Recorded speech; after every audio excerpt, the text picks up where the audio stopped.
Now coming for that Bohr's hydrogen theory of hydrogen-like atom. Now why hydrogen-like atom they said? Because hydrogen has one proton, one electron, easiest. That's why. So we are going for Bohr theory of hydrogen-like atom. This is very important, student. Telling again. Sometimes students are really think it's the very chemistry based chapter, so no need to study it. If we study in chemistry, that will be done. But in physics, in another aspect they are giving question. In chemistry, some other aspect they are giving question. So both the things you need to study.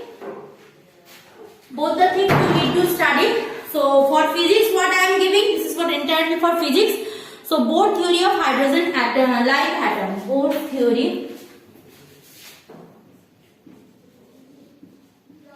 of hydrogen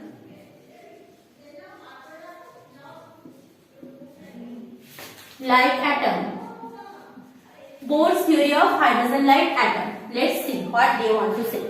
See what is happening in case of hydrogen. Inside the nucleus we are having one electron, one proton.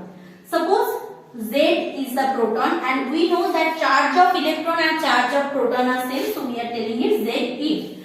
Done. Now outside of the nucleus we are having one electron revolving around the orbit. So again here we are having a electrons E with a negative charge. Done. Now what is happening? The electron continuously moving. As we know, if the object is moving in circular orbit, the speed or velocity of the orbit will be tangent to the orbit. So this will be my direction of speed or direction of the velocity. This much knowledge we are having. Again telling, this is not only proton, this is nucleus we are considering, and this one is electron. We are considering this one is the electron, this one is my nucleus. Done. Now what is happening? Now suppose the mass of the electrons. So in PDF C, here there I will give the note. So here we are considering what mass of the electron is m. Clear? And v is the speed. And so obviously what is happening? From the past concept, what we know that centripetal force will give the see here we are having an electron, here we are having proton. So in between that they will have a attraction, Coulomb force of attraction. So that Coulomb force of the attraction gives the centripetal force which is necessary for the electron to move in the circular orbit. Means the Coulomb force of attraction will be just equal with that centripetal force. Now from class 11 concept, if you can recall the fact, we know centripetal force is m v square by r, where r is the radius of the orbit of the electron. That will be equalized with what? With the attraction force between electron and proton. That is what? 1 by 4 pi epsilon 0 q1 q2 by r square. Here it will be changed as 1 by 4 pi epsilon 0 r square q1 q2. Clear? q1 q2 ZE and that E. Done. So there what we are having ZE and E. Now electron has minus and that proton has the plus. That I am not taking. Magnitude of charge is taking. So here from there what I can write, that is Z E square by 4 pi epsilon 0 r0 square. That is equal to m v square by r. Achha, this will be r. Okay, r square and this will be r. No confusion. Now both the side r will be cancelled obviously. So from there what I will get? I will get m v square equal to z e square by 4 pi epsilon naught r. This side 1 r, this side r square, so that r will be cancelled out. Now done. Now from first postulate, what we know? From first postulate we know that angular momentum of electron will be equal to nh by 2 pi. Just in the previous video we have done. So angular momentum of the electron is nh by 2 pi. So give it, we are having this equation number 1. So write down from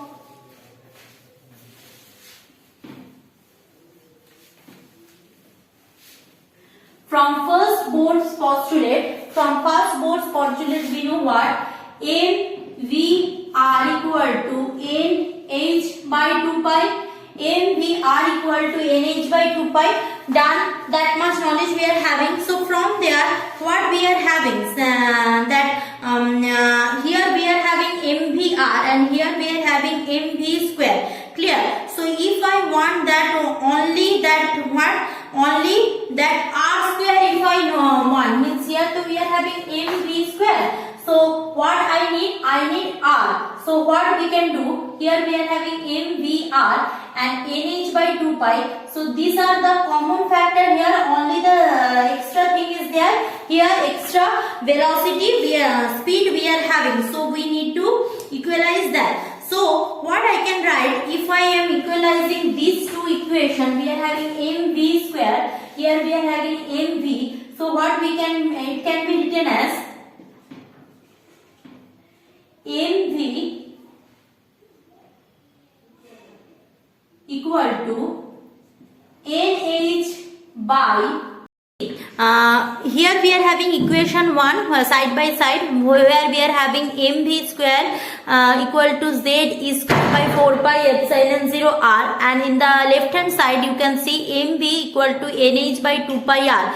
So do one thing, square equation 2. So from squaring equation 2, squaring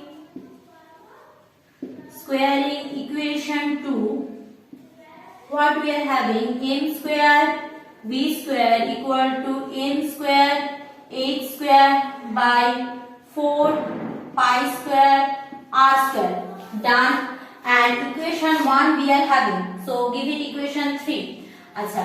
Now do one thing. 3 divided by 2, 3 divided by 1 or 1 divided by 2, whatever is required. So do one thing. We are doing that 3 divided by 1. What we are having? We are having m v square by, m square v square by m v square, that is equal to n square h square by 4 pi square r square whole divided by 4 pi epsilon 0 r. Done. I don't neglect this top part, so I am rubbing that. So if I do rub that, so we are having m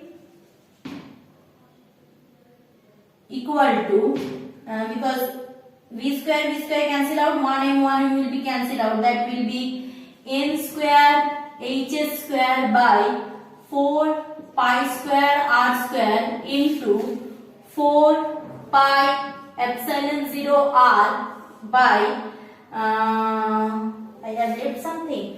4 pi epsilon 0 r, I have left something, so probably, wait, that is equation 1 is, z square is where, that is z square by 4 pi epsilon 0 r is there na? So z square by 4 pi epsilon 0 r, so here it will be 4 pi epsilon 0 r by z square. So 4 1 pi will be cancel out. Acha, another thing, what will be cancel out? Z cancel out. So r is there. So r equal to m z square by n square h square epsilon 0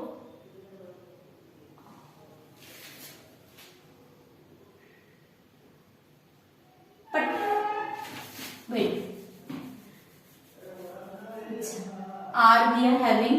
So this side is m z square by n square h square epsilon 0.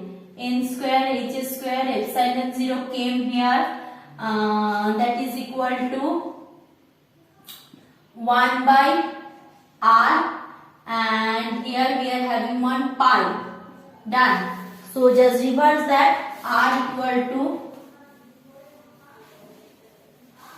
So therefore r equal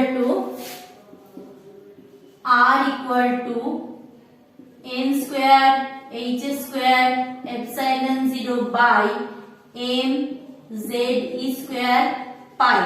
Let's see, verify it. Okay, r equal to n square h square epsilon 0 m pi z square. Yes, so this equation is called radius of permitted orbit. So this will be the radius which are permitted for the orbit. From there what we are getting clearly, n square proportional to r, because other things are constant. So n square proportional to r means what? More the number of orbit, more is the radius. More is the number of orbit we are proceeding, so more will be the radius.